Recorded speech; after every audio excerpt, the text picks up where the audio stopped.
what should be the 11th hour strategy, and it includes 3 type of the preparation: academics, psychology and physiology.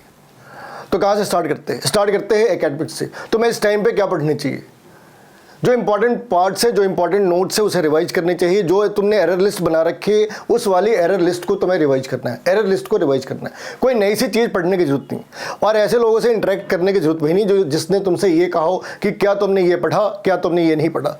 जो पढ़ना था उसके लिए तुम्हारे पास काफ़ी टाइम थे। अब अगले 2 दिनों में तुम कुछ भी नहीं पढ़ सकते। अगर 360 डेज में तुम किसी टॉपिक को नहीं पढ़ पाए, किसी सब टॉपिक को नहीं पढ़ पाए, तो उसे आखिरी 3-4 दिनों में तुम पढ़ के उसके ऊपर एक्सपर्ट हो जाओ, ऐसा सोचना एक टाइप की बेवकूफ़ी है, एक टाइप की इल्यूजन के अंदर जीने की टेंडेंसी है। हमें भ्रम से बाहर आना है।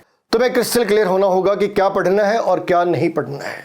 क्या नहीं पढ़ना है, बहुत सारी चीज़ें नहीं पढ़नी है, मेजॉरिटी चीज़ें नहीं पढ़नी है। पढ़ना क्या है, जो तुमने एरर लिस्ट बना रखी है, बनाई होगी।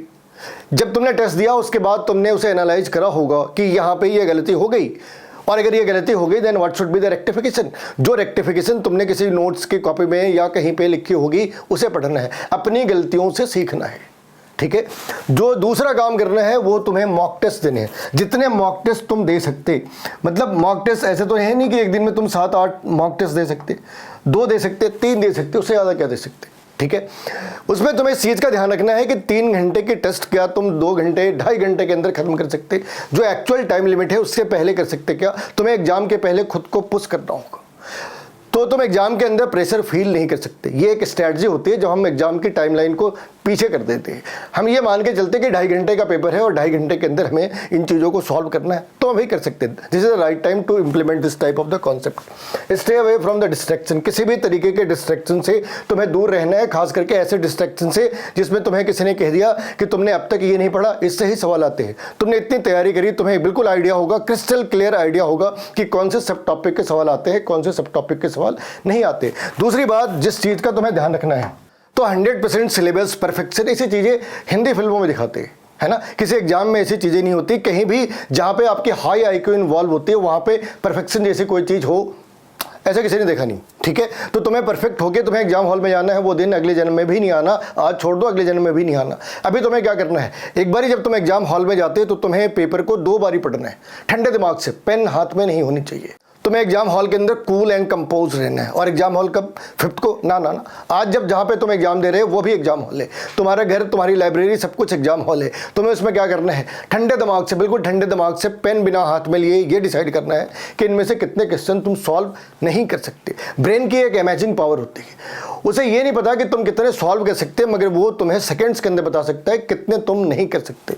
मान लो उसने बताया कि तुम 30 प्रॉब्लम या 40 प्रॉब्लम तुम नहीं कर सकते, ऐसे भी 20 प्रॉब्लम सरप्लस होते, और इसके 20 के बाद भी अगर तुम 20 नहीं कर पाए, इसके बाद भी अगर मान लो तुम 20 सॉल्व नहीं कर पा रहे, यानी कि 80 मार्क्स तुम नहीं कर रहे, ठीक है।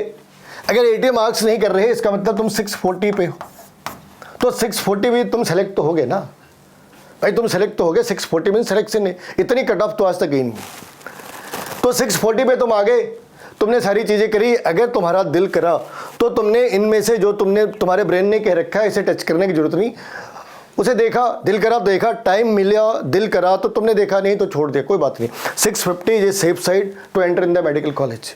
तो इस चीज़ का ध्यान तुम्हें रखना है, और ये इंप्लीमेंट तुम्हें 5th को नहीं करनी, 5th तो बहुत लेट हो जानी, ये तुम्हें आज से करनी है, आज से। इसके साथ तुम्हें हेल्दी लाइफस्टाइल को फॉलो करना है, यानी कि तुम ये नहीं सोच सकते कि रात को पढ़ लिया और अगले दिन एग्जाम हॉल में चले गए। भाई आपको 6 से 8 घंटे की नींद चाहिए। तुम्हारी बॉडी जिस हिसाब से अडेप्ट है, अगर 8 घंटे सो रहे तो 8 घंटे सोना, अगर 6 घंटे सो रहे तो 6 घंटे सोना। स्लिप डिफिशिएंसी होनी नहीं चाहिए, नहीं तो एग्जाम हॉल में तुम सोते रह जाओगे। इसके साथ है एडेप्टेशन। एडेप्टेशन क्यों बोला, उसके पीछे एक छोटी सी रीजन क्या है। आज की डेट में दिल्ली के अंदर 44 डिग्री टेम्परेचर भी चली जाती है और 38 डिग्री भी है, और ये अनप्रिडिक्टेबल है। एक दिन 42, अगले दिन 38। अगर मान लो इन एक वर्ष केस के अंदर तुम एग्जाम हॉल के अंदर बैठे और उस दिन जैसा गूगल के अंदर प्रिडिक्ट कर रहे हैं कि 5th को टेम्परेचर होगी 44 डिग्री सेल्सियस, एक वर्ष के सिनेरियो लेते, स्कूल के अंदर फैन ही नहीं है,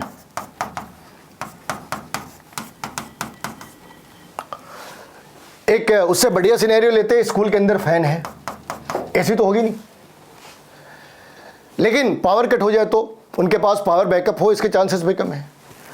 तो तुम ये मान के चलो कि 2 बजे से 5 बजे के बीच जब टेम्परेचर 44 डिग्री सेल्सियस है, तुम्हें एज्यूम करना होगा कि पावर कट है।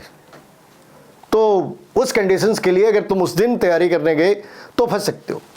तुम्हें उसकी तैयारी आज से करनी है। इसलिए एक वर्ड यूज करा, एडेप्टेशन। तुम्हारी बॉडी अडेप्ट होनी चाहिए उन सर्कमस्टांसेस के लिए। एक वर्स्ट केस सिनेरियो एज्यूम कर लो, 44 डिग्री टेम्परेचर है, पावर कट है, फैन भी नहीं है। क्या तुम एग्जाम के ऊपर फोकस कर सकते हैं? अगर हाँ, तो इससे बढ़िया क्या हो सकती है?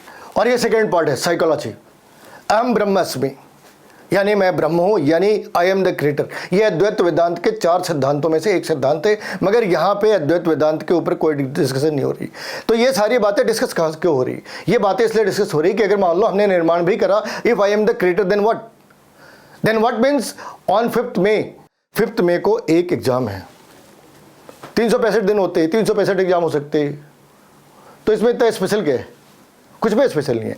सबसे ज़्यादा स्पेशल है तुम स्पेशल हो, है ना। एग्जाम आते जाते रहते हैं। तो लाइफ में एग्जाम की तैयारी करनी है, सब कुछ करना है, लेकिन इस बात का ध्यान रखना है कि लाइफ में कोई एग्जाम तुम्हारी लाइफ से ज़्यादा इंपॉर्टेंट बिल्कुल भी नहीं है। So behave like a king, behave like a king. एक किंग की तरह तुम्हें व्यवहार करना चाहिए।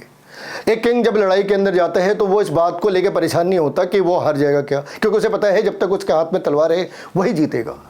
ऐसा विश्वास होता है, ऐसा विश्वास होना चाहिए। लेकिन अगर जो भाड़े के सिपाही होते हैं उनको डर होते हैं, तो तुम्हें एक किंग की तरह बिहेव करना है, कूल, कंपोज्ड।